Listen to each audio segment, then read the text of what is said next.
For over 300 years, one system defined Brazil's history, its economy, and its very society: slavery. It all began in the early 1500s when Portuguese colonizers started building a vast empire on the forced labor of millions of Africans. Think about this. By the time slavery finally ended, Brazil had received nearly 40% of all enslaved Africans brought to the Americas. That's the largest number of any single country. These individuals, taken mainly from West and Central Africa, were forced into brutal conditions. They worked on massive sugar plantations, toiled in gold and diamond mines, and later fueled the coffee boom on sprawling estates. In the cities, their labor built the very infrastructure of the nation: the roads, the ports, and the homes.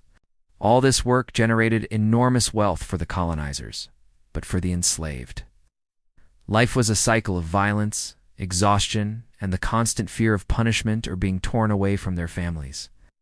But even in the face of such cruelty, the human spirit of resistance never died. Enslaved Africans fought back in countless ways. There were organized revolts, but resistance also took the form of preserving their culture, their music, and their traditions. Many escaped, forming independent communities hidden deep in the Brazilian interior known as quilombos. The most famous of these, the Quilombo das Palmares, thrived for decades and stands today as a powerful symbol of freedom and defiance against an unjust system. As the 1800s progressed, the pressure to end slavery began to build, both from within Brazil and from abroad. The government passed a series of gradual laws, like freeing children born to enslaved mothers or freeing the elderly. But these were slow half measures that left millions still in bondage.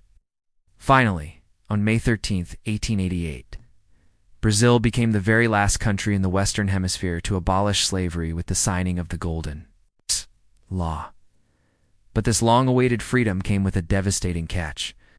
The formerly enslaved people received nothing: no land, no education, no compensation for generations of stolen labor.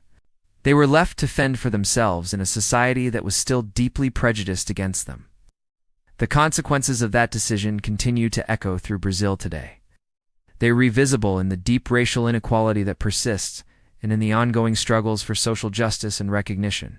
Slavery may be a chapter in Brazil's past, but its profound and painful legacy is very much a part of its present. Understanding this history is crucial to understanding the Brazil we see today.